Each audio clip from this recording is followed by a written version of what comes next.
Like many members of the baby boom generation, Marianne Williamson spent much of her early adulthood roaming from relationship to relationship, job to job, and city to city, looking for a purpose in life. In the mid-70s, she found her answer through a series of spiritual works titled A Course in Miracles. Today, Marianne Williamson spreads the word to followers from Manhattan to Hollywood with metaphysical lectures and her book, A Return to Love, and we're pleased to have her here. Welcome. Thank you so much. Nice to be here. Oh, tell me about A Course in Miracles. I mean, Helen Schuchman, was Schuchman. it? Schuchman. I knew I wouldn't. She taught, what, psychology at Columbia? Columbia University. She was at the clinical psychology department of their graduate school, Columbia Presbyterian Hospital. An atheist? Jewish atheist. Yeah, Jewish. And what happened? I mean, this is an extraordinary story of her saying to people she loved, I'm hearing this voice, and then sitting down and writing some 1,000 pages of it before she died. She called a friend, Bill Thetford, and said, I think I'm having a nervous breakdown. I hear a voice in my head. She described it as a kind of inner dictation and described the process as one in which she would hear this voice and she would write down what she heard in a kind of shorthand. And then this other person, Bill Thetford, would type it out every day. And the process lasted about 6 years, from 1965 to 1971. And they, the two of them, were somewhat quiet and protective and secretive about it. Well, very much so, because they were at Columbia University. This was a place, you know, this wasn't, you know, New Age crystals in Hollywood. You don't go exactly announce it in Ivy League school. I think I'm channeling material from Jesus. And from Jesus, too. Right. Yeah. And did she think it was from Jesus, or she thought, Jesus is speaking to me? Yeah. And this is a Jewish atheist who says Jesus. Of course, I use the term Jewish atheist because my father does. I don't want to offend atheists or Jews by putting them in the same phrase. Her husband, what did her husband say? He calls it my wife's book. He's still alive. He says, my wife's book. You talk about my wife's book. And when she died, did she, the reason this is important, because this is the basis of a lot of of your own start. Right, of course. Did she denounce it? Did she turn on it? Did she? You hear people say different things about what she said, but you know, when I hear people who never met somebody, doesn't know somebody, heard one half of one sentence that somebody made, start their cheap psychoanalysis of what it really meant, I turn off. So. And how did you get introduced to it? I mean, who? Here in New York City. Yeah. I first picked up the course, and you know, it's like with any other. It's a course. It was a course. It's a set of books. Yeah. It's 3 books that form a system of spiritual psychotherapy. And when you found it, when you picked it up, did it change your life? Did it do something for you? I think we all have the books that have meant a lot, the movies that have meant a lot, the songs that have meant a lot. Some people really respond to Buddhism.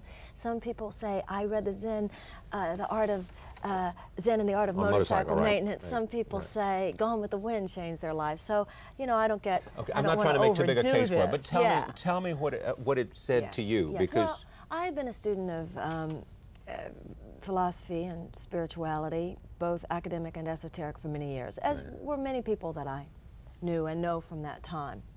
But when I read A Course in Miracles, I don't think it's so much necessarily that I read things there that I had not read before, as that I accessed some information that I already knew more deeply than I had before. I think after a certain point, when it comes to psychological and spiritual principles, you have the information. That's not the point. After a certain point, you keep digging, you keep going to therapy, you stay in recovery because you're trying to access it more deeply. And I think what I accessed from A Course in Miracles... And the accessing is cathartic. More than cathartic. It's the meaning of life, I think. Okay. And I think what I got from The Course in Miracles, if there is any information which maybe I had read before but hadn't really gotten before, is how much my own healing as a human being and finding peace within myself had to do with my relationship to other people. Because I was still laboring under the illusion that I could find God alone, that the spiritual quest was something that you did in solitude, and sometimes you even used it as a reason to feel superior to other people, you know? And what you do now, I mean, that message is part of A Course in Miracles, because, or is it your interpretation of where you are and what you believe? Just my interpretation and my thoughts. The Course in Miracles is a set of books, period. There's nothing to belong to, there's no dogma, there's no doctrine, there's no church, there's no hierarchy. It's like someone who is a Russian philosopher, teaches Russian literature at college. That person doesn't claim to be Dostoevsky. Brothers Karamazov exists whether or not there's a class. Right. You know? And so whether you teach it or not, it has nothing to do with... Absolutely nothing. I'm just one person sharing my own experiences really as a student of A Course in Miracles. You may be resistant to me trying to categorize or trying to understand, since I've never been to one of your lectures and never listened to one of the tapes that a lot of people have, and caused enormous attention come to you because of it, because it clearly moves people in your audience. What is it you're saying that you think is connecting as best you can in the limited time we have? I'm saying some of the things that I think everybody's thinking today. Something's wrong, and it's much simpler than we make it out to be what's wrong. What's wrong is that we don't treat each other well, and that nations not treating each other well shouldn't surprise us. We don't treat each other well. The emotional violence that goes on in this society, the personal violence, is so thick that its eruption physically in riots and wars is just a reflection of the eruptions that go on daily. And why don't we treat each other better? Because for thousands and thousands of years, really, the earth has been dominated by a thought system of fear, which accumulates generation after generation after generation, to the point where the most insane conclusions are justified as just the way things are. I have to get mine. To hell with you. It's the way it's always been. It's not the way it's always been. Men are in control. Always the way it's been. Not the way it's always been. One nation dominates another. It's the way it's always been. It's not the way it's always been. So we can make a case. First of all, I think we can make a case for the fact that there have been cultures that have lived in peace and people who've lived in peace. Some people who still do in remote islands. But certainly we can make a case for the fact that we better find a way to do it, or we won't survive. And hence the title, A Return to Love. Indeed. Yeah. And you mean by a return to love what? A return to love. Yeah. I don't love for fellow man, love for... It's all the same thing. Love for the earth, love for people, love for yourself. Yeah. In A Course in Miracles, it says, this course does not aim at teaching the meaning of love, for that is beyond what can be taught. But it does aim at removing the obstacles to the awareness of love's presence. I don't think you have to teach anybody what love is. There's nobody watching this show tonight. There's nobody in this room who hasn't had moments where it was clear what this stuff is. The point. You don't know this group. I don't know. I know enough people. I bet if I knew them well enough, maybe you don't know them well enough. Either at their mother's, I always say at your mother's breast or at somebody else's, or you probably had a moment. And it's simply about making those moments when we have been at peace with ourselves and others, when we have felt forgiving of ourselves and others, when we have felt the beneficence is possible, making that the rule rather than the exception. And we're not talking about becoming enlightened masters overnight. You know, enlightenment is not a weekend seminar. I'm certainly no enlightened master, and no one I know is. But I'm better than I used to be. And why do you think you are connecting? For example, you tell me what you do. 3 hours. You'll stand up in a capacity auditorium that's filled to capacity, and walk on stage and talk for 3 hours, and take questions. Mm-hmm. What is it that's going on there that you think has resonated? Listen, you know, in college, there are the professors who they're good. Right.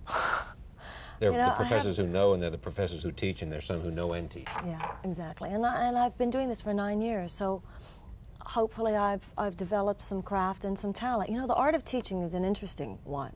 You want to go far enough. You want to go far enough that you're sort of expanding people a little, stretching the envelope, because you want them to consider some possibilities more than they owned when they walked in the room. But if you go too far, then they shut down. So it's like jazz, you know your riffs, but but you figure out exactly what you're going to do when you get there, and the spirit moves you. You take questions. Mm-hmm. Frequently people who are suffering and who come to you with some, answers for some dilemma, some... I think I have a more sophisticated audience than to think that anyone is looking to me for answers. I don't provide answers, but I think at my best I do facilitate a deeper questioning. I think a more So they ask themselves the more appropriate question? I think a modern thinker knows that the answers come from within us. Yeah. The role of a teacher is to help you access that which is already within you. Perhaps the thought is, I mean, isn't it? Isn't that what the teacher does? You just sort of pull it out, help you pull out, help you midwife.